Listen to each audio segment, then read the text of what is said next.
প্রায় 50 বছর পর কেন্দ্রে শাসন করছে এমন কোনো রাজনৈতিক দল এলো পশ্চিমবাংলা শাসন করতে। এর আগে প্রায় 34 বছর বামফ্রন্ট সরকার, প্রায় 15 বছর তৃণমূল সরকার আমাদের বাংলাকে শাসন করেছে। এবার এলো বিজেপি সরকার। বিজেপি সরকার পশ্চিমবাংলায় প্রথমবার। অনেক আশা ভরসা নিয়ে বাংলার মানুষ আপনাদের নিয়ে এসছে বাংলার উন্নয়ন করবেন বলে। ঘরের ছেলে, কাজের ছেলে, বাঙালি ছেলে বিজেপি দলের হয়ে পশ্চিমবাংলায় প্রথমবার মুখ্যমন্ত্রী হলেন মাননীয় শুভেন্দু অধিকারী মহাশয়। প্রথমে আমি অতি সাধারণ একজন জনগণ হয়ে মুখ্যমন্ত্রী হিসেবে আপনাকে জানাই স্বাগত। এরপরে আপনার কাছে আমার বিশেষ কয়েকটা অনুরোধ। প্রথমত, যারা পুরনো জামা খুলে নতুন জামা পরার চেষ্টা করছে তাদের দিকে একটু বিশেষ নজর দিন। এরপরে আপনারা যেগুলো প্রতিশ্রুতি দিয়েছেন তার দু একটা, যেমন আপনারা বলেছেন ভাতা যা চলছে সবই চলবে, টাকা ডবল।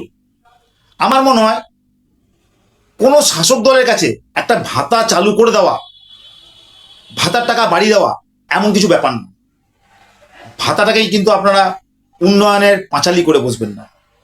আমাদের জেনারেশনে যা হওয়ার হয়ে গেছে, নেক্সট জেনারেশন ইয়াং ছেলে মেয়েদের কর্মসংস্থানের ব্যবস্থা করুন। আমি বলছি না ভাতা বন্ধ করে দিন, ভাতার পাশাপাশি এই কাজটা করুন। আর একটা কথা,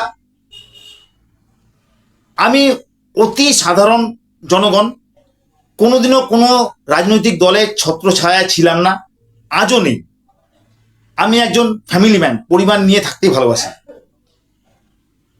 আমাদের পরিবারে মা, বোন, বউ, মেয়ে এদেরকে নিয়ে যেন শান্তিতে থাকতে পারি, রাস্তায় যাতে নির্ভয়ে চলতে পারি, এইটুকু জায়গায় অন্তত আপনারা দেখুন। আমাদের এইটুকু জায়গায় অভয় দিন। বাকি উন্নয়ন তো আপনারা করবেনই, খালি এইটুকু যদি করতে পেরেছেন সঠিকভাবে, আমার মনে হয় বাংলা থেকে আপনাদেরকে কেউ সরাতে পারবে না। আমার খুব ছোট্ট চ্যানেল, এটা একটা ফানি চ্যানেল। আমার জায়গায় দাঁড়িয়ে আমার এই কথাগুলো আমি বললাম, জানি না এটা মাননীয় মুখ্যমন্ত্রীর কাছ পর্যন্ত গিয়ে পৌঁছাবে কিনা। তা সত্ত্বেও এই কথাগুলো আমি আমার চ্যানেলে বললাম। আপনারা ব্যাপারটা খেয়াল রাখবেন। নমস্কার।